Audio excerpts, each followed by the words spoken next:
Hey everyone, welcome back to another video. So today I'm going to be doing my January wrap-up video. I know this is a few days late. I did shoot this before and tried to upload, but I was having problems with my iPad, so didn't work out. Had to refilm, and I'm uploading it today. So yeah, these are going to be the books that I read in January. So let's get right into it. So before I start, um, one of the things I said in my New Year's resolution video was that I wanted to read one book series a month, or complete one book series a month, whether it's a series I've started but haven't finished yet, or I haven't started but I have the whole series on my shelf. I wanted to complete one series a month, and so that's what I did in January. I read the Something Strange and Deadly trilogy. And so this is the first book, Something Strange and Deadly by Susan Dennard. And this is a historical fiction, sort of steampunkish type of book. It's got zombies in it. Um, the main character, Eleanor, lives in, I believe it's Philadelphia they're in. And someone has been raising the dead in this town. And so there's a group of spirit hunters who get called in to help solve this problem, and their whole job is to get rid of the zombies and find out who is raising the dead and basically stop them. And Eleanor joins up with the spirit hunters and sorts of starts helping them and trying to figure out who's behind all this. So I enjoyed this book. I gave it a 4 out of 5 stars. It's definitely different than what I usually read. I don't think I've ever read a book about zombies before, so that was a first for me, but I did enjoy it. I liked the characters in this book a lot. I liked Eleanor, I liked the spirit hunters. Daniel was one of my favorite, and I like him and Eleanor together. The one thing I'll say with this book, it did take me a little while to get into. I didn't really get into it till about the second half of the book, but it was still pretty enjoyable. It was predictable. The whole series overall, I think, is pretty predictable, but I still enjoyed it nonetheless.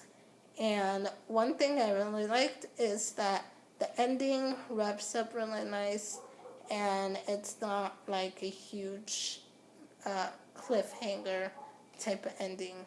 I mean, you know there's more to come, but it's not like you're on the edge of your seat, like, oh my gosh, what's going to happen? But yeah, that's the first book in the series, and then the next one, the next book in the series that I read was A Darkness Strange and Lovely. It's the second book in the series. It picks up about 3 months after where the first one leaves off, and this one takes place in Paris. So that was cool. I really liked the setting and finding out there's more mystery in this and more twist. Still a little bit somewhat predictable, but still really enjoyable. Though not so much as the first one. I have to say I do like the first one a little bit more. This one I gave 3.5 stars. Still liked it, but I think the first one I liked a little more. And yeah, that's all I'm going to say about this one. So I can't really say anything else without getting into spoilers. But yeah. And then the next one that I read I actually don't have it to show you guys because I read it on my iPad, and it's a novella. It's part of the Strange and Deadly series. It's called A Dawn Most Wicked by Susan Dennard. It's a novella taking place from Daniel's point of view, and it shows like what was going on with Daniel before he met the spirit hunters, how he met them and joined up with them, and sort of what his life was like before that. Um, so yeah, I enjoyed the novella as well. I believe I gave it a 3 stars. I did like the novella. One thing just didn't like was, even though it took place before the first book, Something Strange and Deadly. So it took place before Daniel even met Eleanor.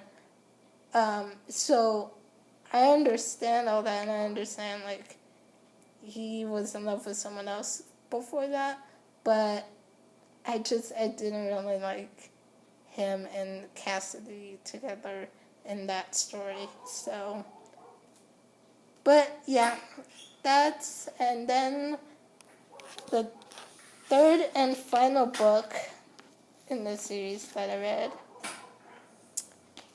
it's called Strange and Ever After. And this one picks up right where A Darkness Strange and Lovely leaves off. And this one, I think mostly takes place in Egypt. Like, they start off in Paris, and then they go somewhere else, I can't remember. And then they end up in Egypt, and I think like the second half of the book is them in Egypt. So again, it's really cool, like the different settings. You've gone from Philadelphia to Paris to Egypt. So I really like the different settings and the adventures they go on. This one I gave a 4 out of 5 stars. I enjoyed it. It was, though, a bittersweet ending. It was definitely not an ending that I was expecting. I will say that.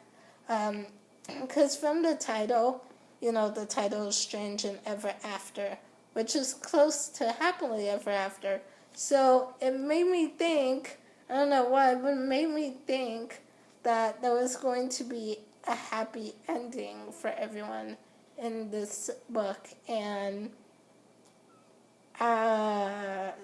well, it's not a terrible ending, but it's not a happy one for everyone.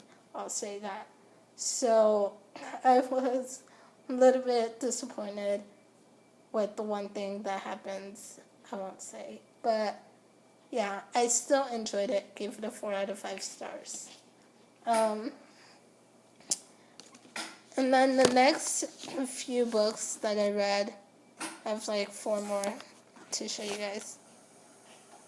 The next one was part of the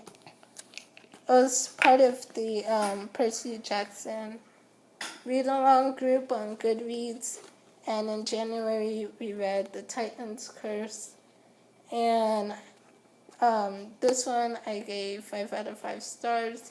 I mean, it's Percy Jackson, come on. It's funny, it's hilarious, there's lots of action, lots of adventures. What more do you want? I mean, Percy Jackson and Harry Potter, I think those 2 series pretty much will always get 5 stars out of me. So, yeah. Then the next book that I read, this one is another part of my New Year's resolution, was to read 1 Christian nonfiction book a month. And so in January I read Victory Over the Darkness by Neil T. Anderson. This one is all about your identity in Christ and how to grow how to grow your relationship with Christ as a Christian, and how to overcome some of the strongholds in your life. And this book, I did like it. Was a good book. I gave it 4 out of 5 stars. I will say it was a little slow in the beginning, and so it took me a while to really get into it. And actually, I've started this book like 2 times before. I started it twice before, but never finished because it was just pretty slow at first. But the second half gets better, and so yeah. Then the last 2 books that I'm going to show you guys, I'm not going to go into depth with these 2 books because I've already done like a review of both of them on my channel, so I will leave a link down below to the review for both of these books. And the first one is 13 Reasons Why by Jay Asher. This one is a contemporary book, and it's about suicide, so pretty heavy topic. This one I really enjoyed. I gave it a 4 out of 5 stars, and I will leave the link to my review down below. And then the last book, well, it's not the last one I read in January. I think I read this. This was the second or third one I read in January. But the last one that I have to show you guys. And that is Dead of Winter by Kresley Cole. It is the 3rd book in the Arcana Chronicles. The first 2 books are Poison Princess and Endless Night. And this one, this series, like I've said before in my videos, I describe it as a sort of supernatural Hunger Games. And it's really, really good, really, really awesome. If you haven't picked it up yet, definitely pick it up. This series has some of the best villains out there. Like, the villains in these series are so creepy and so... they're just really good villains, and each book has better and better villains. So definitely pick it up if you haven't already. I'll leave the link to my review of this one down in the description below.